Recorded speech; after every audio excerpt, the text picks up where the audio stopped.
An orphan, Mary was always busy worshipping and praying in her secluded room every day.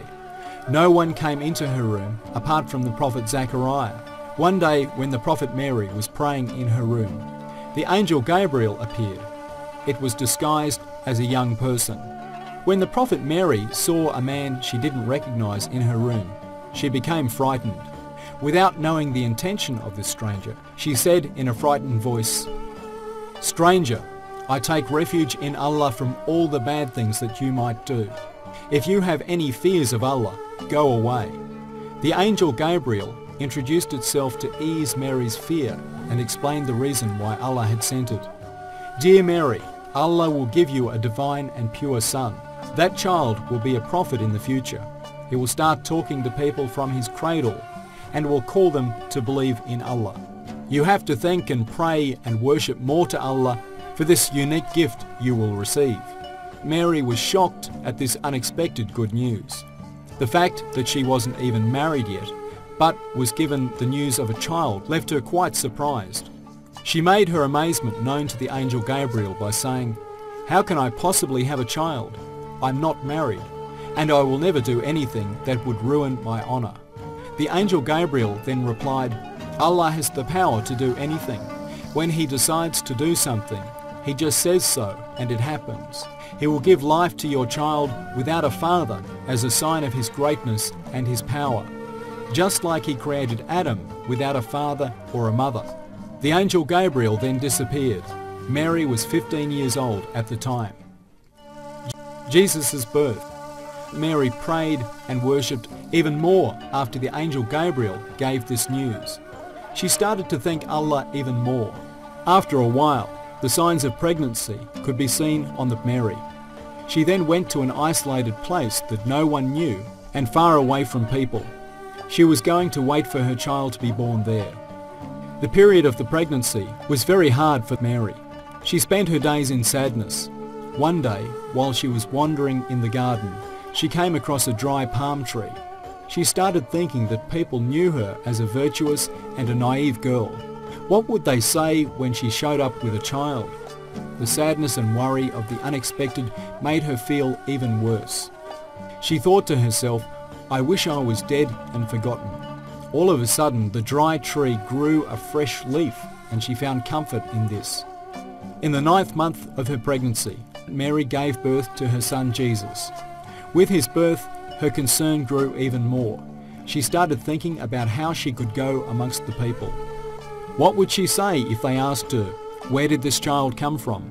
While Mary was thinking about all this in her mind, she suddenly heard a voice, and it said, "Don't worry, mother."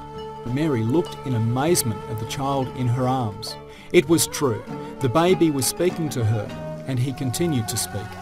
"Dear mother, shake the trunk of this date tree towards yourself and eat the dates that fall on the ground.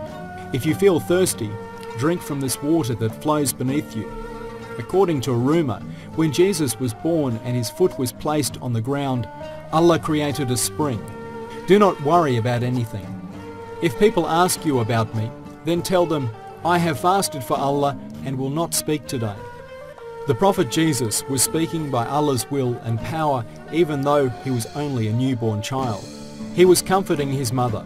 According to the Prophet Zachariah's religion, people were allowed to fast in order not to talk.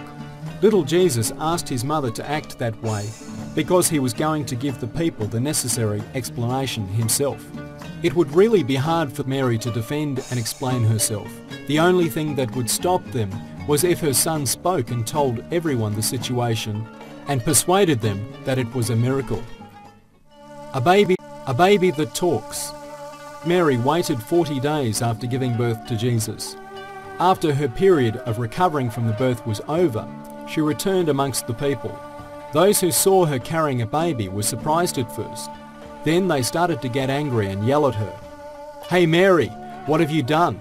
What is this child? We wouldn't expect this from you. Your parents were very religious people. You were a virtuous girl until now. What's happened to you? You've wasted yourself." Mary didn't speak no matter what they said. She pointed at the child in her arms and was trying to say, "Ask him." They all thought Mary was joking. How can we possibly ask a newborn child? It can't reply back to us. When you can't give your own reply, you are trying to play games with us. However, something unexpected happened and little Jesus started talking. He was talking in a very clear voice. Without doubt, I am the being of Allah. He has given me a book and made me a prophet. He has ordered me to worship him and perform salat and give zakat as long as I live. And he has advised me to be dutiful to my honest mother, whom you have mocked. Allah's greeting and peace will be upon me the day I was born and the day I will die. Jesus' reply was very meaningful. When Jesus began by saying, I am the being of Allah, he was showing a definite denial for those who would claim that they are gods. He was also showing that his mother wasn't responsible against the people's accusations by telling them that he was ordered to be dutiful to his mother. Jesus stopped talking after he said these words when he was only 40 days old. He then never spoke until the time it was normal for a baby to talk. The prophet Zacharia and John are killed. The speech Jesus made when he was only 40 days old had stopped the people from talking about and throwing accusations at Mary. However, after some time passed, the people started talking again and accused Mary of having a relationship that was not normal and that it wasn't possible for a child to not have a father. There were even those that said Zacharia probably did this. This gossip spread quickly. Then finally one day the people went up to the innocent prophet Zacharia and killed him. It didn't end there. Sometime later they killed the prophet John over a pointless matter.